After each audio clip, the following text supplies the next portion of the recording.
கோவையில் உள்ள மாநகராட்சி பள்ளிகளை நவீன முறையில் தரம் உயர்த்துவது மற்றும் பள்ளிகளுக்கு தேவையான அத்தியாவசிய பணிகள் குறித்த ஆலோசனை கூட்டம் கோவை மாநகராட்சி கல்விக்குழு சார்பாக நடைபெற்றது.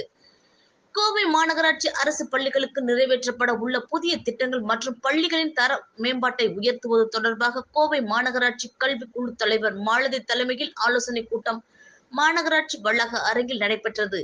இதில் மாநகராட்சி பொறியாளர்கள், மண்டல அதிகாரிகள், மாமன்ற உறுப்பினர்கள், கல்வி அதிகாரிகள் உள்ளிட்டோர் கலந்து கொண்டனர்.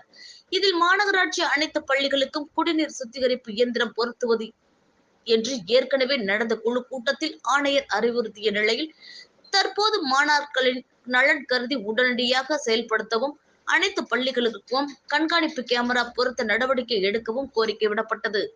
மேலும் நடந்து முடிந்த 10 மற்றும் 12ஆம் வகுப்பு அரசு பொதுத் தேர்வில் 100க்கு 100 மதிப்பெண் பெற்ற மாணவர்களுக்கு ஊக்கத்தொகை வழங்குதல் குறித்தும், கல்வியாண்டு தொடக்கத்திலேயே கற்றல் கையேடு வழங்குதல், மாநகராட்சி பள்ளிகளில் கழிப்பறை வசதிகள், கட்டிடம் மற்றும் கட்டுமான பணிகளை விரைந்து முடிக்க நடவடிக்கை மேற்கொள்வது குறித்த ஆலோசனை நடைபெற்றது. மேலும் பல்வேறு பள்ளிகளில் மைதானத்தை சீரமைப்பது, சேதமடைந்த சுற்றுச்சுவர்களை சரிபார்ப்பது, உயர்நிலை, மேல்நிலை பள்ளிகளில் ஸ்மார்ட் வகுப்பறைகள் அமைப்பது என பல்வேறு பணிகள் நடைபெறாமல் இருப்பதை சுட்டிக்காட்டிய கல்வி குழுவினர் உடனடியாக இந்த பணிகளை செயல்படுத்த முன்வர வேண்டும் என கூறினர்.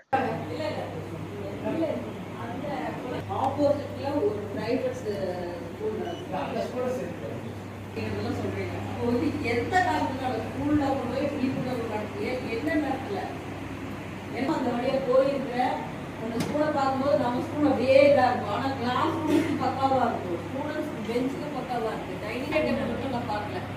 ஆனால் அதை வந்து நான் போன டைம் பேசும்போது ஆணையாளரோட மீட்டிங்கில் பேசும்போது ஒரே ஒரு குழந்தை ஒரு 60 பேருக்கு 100 பேர் இன்க்ரீஸ் ஆகும். அதுக்கான வழியை பார்க்கணும். ஒரு ஹெட் மாஸ்டருக்கு வந்து கிட்டத்தட்ட 1.5 லட்ச ரூபா சம்பளம் கொடுக்குறோம். எல்லாருக்குமே தெரியும். இப்போ இந்த பராமரிப்புங்கிற விஷயத்துல படு மோசமா இருக்குங்க. காரணம் வந்து நாங்க இது என்ன நடந்திருக்குன்னு நாங்க பார்க்கும்போது அந்த பராமரிப்பு கொடுத்திருக்கிற தொகை வந்து பாத்தீங்கன்னா 390 ரூபாய் ஒரு லேபர் சார்ஜ் தான் கொடுத்துருக்காங்க.